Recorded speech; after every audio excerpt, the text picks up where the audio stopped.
Abis dari Universitas Jember, jurusan Sosiologi, Fakultas Ilmu Sosial dan Ilmu Politik.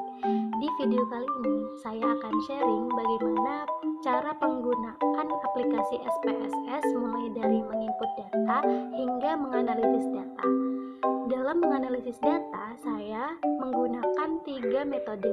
Yang pertama, one sample t-test, yang kedua, independent sample t-test, dan yang ketiga, pirate sample t-test.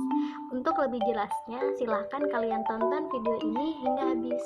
Di sini saya akan sharing bagaimana cara mengoperasikan SPSS mulai dari menginput data hingga menganalisis data. Dan ini adalah layar pertama yang akan kita lihat ketika kita membuka aplikasi SPSS. Langkah pertama adalah menginput variabel di variable view. Di sini pada tabel variabel view ini, saya akan menginput variabel pada mahasiswa sosiologi. Variabel yang pertama yang akan saya input adalah nama responden,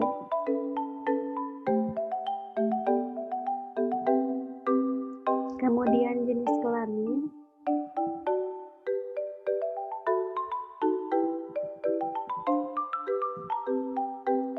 kemudian tinggi badan,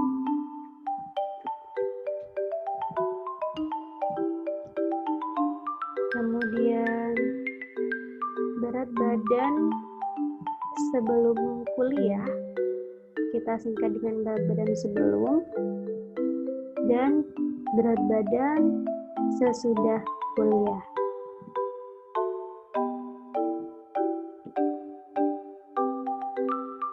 Nah, kemudian type pada nama responden ini kita ubah menjadi string.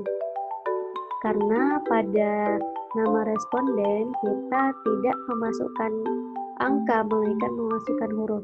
Jadi kita harus mengganti type-nya dengan string agar bisa dimasukkan huruf saja. Jika numerik, ini hanya bisa dimasukkan angka saja. Seperti itu. Dan pada label, ini sama, kita kasih label nama responden, kemudian jenis kelamin, kemudian tinggi badan, dan berat badan sebelum dan berat badan sesudah kuliah. Seperti ini. Perlu diketahui pada variable name ini kita tidak bisa memasukkan huruf kapital ataupun spasi. Jadi di sini saya menggunakan spasi diwakilkan dengan underscore seperti ini. Bedanya sama label adalah di label kita bebas memasukkan huruf kapital ataupun spasi. Kemudian pada measure ini kita ubah dengan scale, karena scale ini untuk variabel yang hanya dimasukin oleh angka saja. Setelah seperti ini kita selesai dengan variabel view, kemudian kita beralih ke data view. Ketika kita sudah mengisi variabel view, otomatis di data view kita akan mendapatkan tabel seperti ini. Dan di sini kita tinggal memasukkan atau menginput data dari mahasiswa sosiologi. Nama yang pertama, Safira. Jenis kelamin. Karena jenis kelamin ini di sini pada variabel view kita isi oleh numerik, hanya bisa diisi oleh angka saja. Jadi pada value kita edit, kita hanya menggunakan kode yaitu 1 dan 2. 1 kita sepakati mewakilkan laki-laki, kita add, dan angka 2 kita wakilkan sebagai perempuan. Kemudian kita add. seperti ini. Jadi ketika kita masuk ke data view, jenis kelamin hanya bisa diisi oleh angka 1 atau 2. Karena Safira ini adalah perempuan, jadi kita mengisi jenis kelamin 2. Kemudian tinggi badan 150, berat badan sebelum kuliah 48, sudah kuliah 45. Kemudian data selanjutnya, Yasinda dengan jenis kelamin perempuan, tinggi 165, berat badan sebelum kuliah 50 dan sesudah kuliah 52. Kemudian nama selanjutnya, Gio ini seorang laki-laki, tinggi badan 165, dengan berat badan 54 sebelum kuliah dan sesudah kuliah berat badannya 10. Kemudian Zanu, laki-laki, tinggi badan 167, berat badan sebelum kuliah 68 dan sesudah kuliah 67. Kemudian Sinta dengan jenis kelamin perempuan, tinggi badan 160,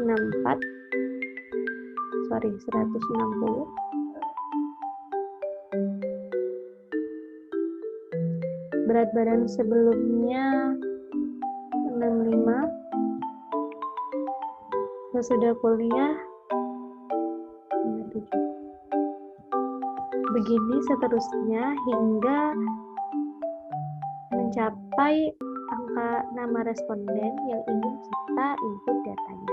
Kemudian setelah kita sudah selesai memasukkan nama-nama responden seperti ini, saya menggunakan 30 responden. Kita akan menganalisis menggunakan one sample t-test. Tujuan menggunakan one sample t-test ini adalah menguji rata-rata suatu variabel tunggal yang dibandingkan dengan nilai konstanta tertentu. Caranya adalah dengan klik analyze, kemudian compare mean, dan klik one sample t-test.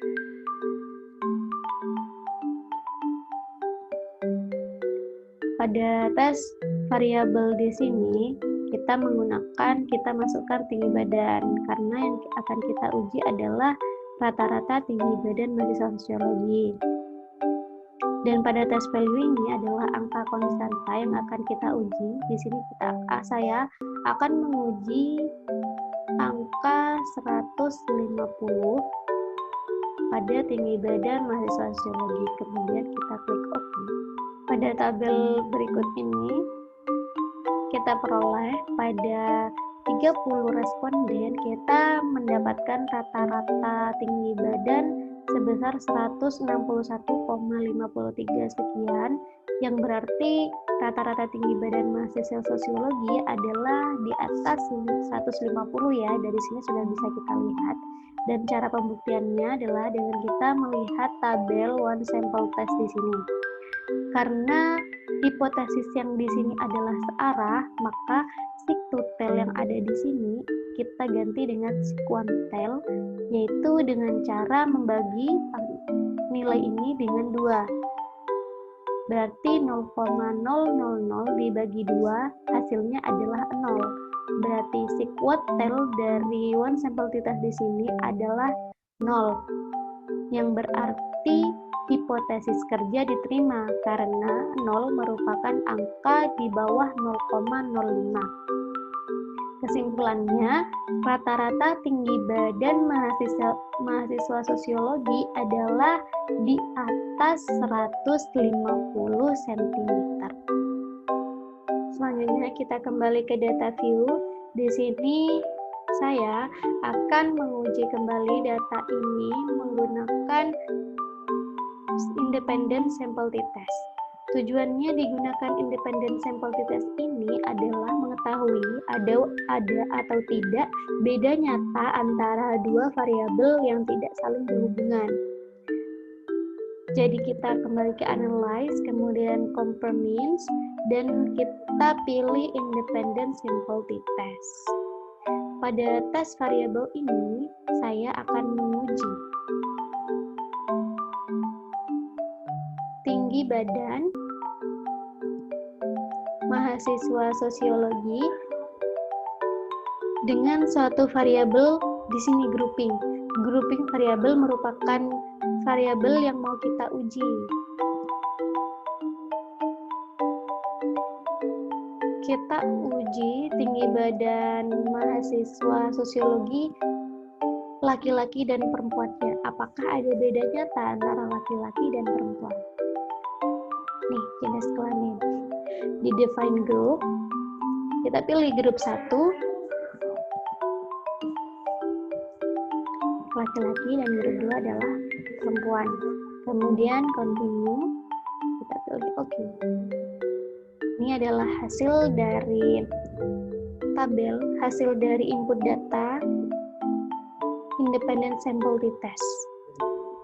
Dari tabel yang pertama ini bisa kita lihat bahwa dari 13 responden laki-laki, rata-rata tinggi badannya adalah 168,3 sekian, dan dari 17 responden perempuan kita peroleh rata-rata 156,29 sekian.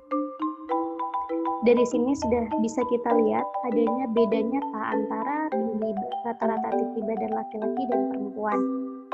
Kemudian kita buktikan dengan tabel di independent sample test. Leuven test for equality of variance, ini kita lihat pada equal variance. Di sini sticknya kita lihat ada nilai 0,121 yang berarti di atas 0,05. Jadi ketika nilai ini di atas 0,05, maka sigtotal yang kita lihat di sini adalah sigtotal yang bagian atas, yang equal variance assume ini ya. Jadi di sini terdapat nilai 0,000 yang berarti nilai ini adalah di bawah 0,05, menandakan hipotesis kerja diterima karena 0,005 ini di bawah 0,05. Kesimpulannya adalah terdapat beda nyata antara rata-rata tinggi laki-laki antara rata-rata tinggi badan laki-laki dan tinggi badan perempuan mahasiswa sosiologi. Kita kembali ke input data lagi untuk menguji Pirate sample t-test. Tujuan pengujian Pirate sample t-test ini adalah mengetahui korelasi antara dua variabel yang saling berhubungan. Caranya yaitu dengan mengklik analyze, kemudian compare means, dan memilih Pirate sample t-test di sini. Nah, pada Pirate sample t-test ini ada dua variabel yang akan kita uji. Yang pertama, berat badan sebelum kuliah. Di sini kita masukkan, dan berat badan sesudah kuliah. Jadi variabel ini sangat berhubungan. Kemudian kita klik OK. Oke, dari Pirate sample t-test kita peroleh hasil input data seperti ini. Nah, pada Pirate sample statistik ini, jadi kita bisa lihat bahwa rata-rata berat badan sebelum kuliah dengan rata-rata sesudah kuliah adalah tidak ada perbedaan ya, di sini kita lihat, dan perbedaannya sangat sedikit. Dan coba kita lihat korelasinya. Pada Pirate sample correlation ini, berat badan sebelum kuliah dan berat badan sesudah kuliah, korelasi antara keduanya adalah 0,905, yang berarti korelasi antara keduanya sangat kuat dengan sig 0,00 yang berarti di bawah 0,05. Dan pada tabel Piret Sample T-Test ini kita lihat bahwa sigtutelnya adalah 0,854 yang berarti di atas 0,05, menandakan bahwa hipotesis kerja ditolak dan hipotesis 0 diterima. Berarti kesimpulannya adalah tidak ada beda nyata antara berat badan rata-rata sebelum kuliah dan rata-rata berat badan sesudah kuliah. Demikian video dari saya. Semoga video ini dapat membantu tugas kalian atau bermanfaat bagi kalian. Kurang lebihnya mohon maaf. Wassalamualaikum warahmatullahi wabarakatuh.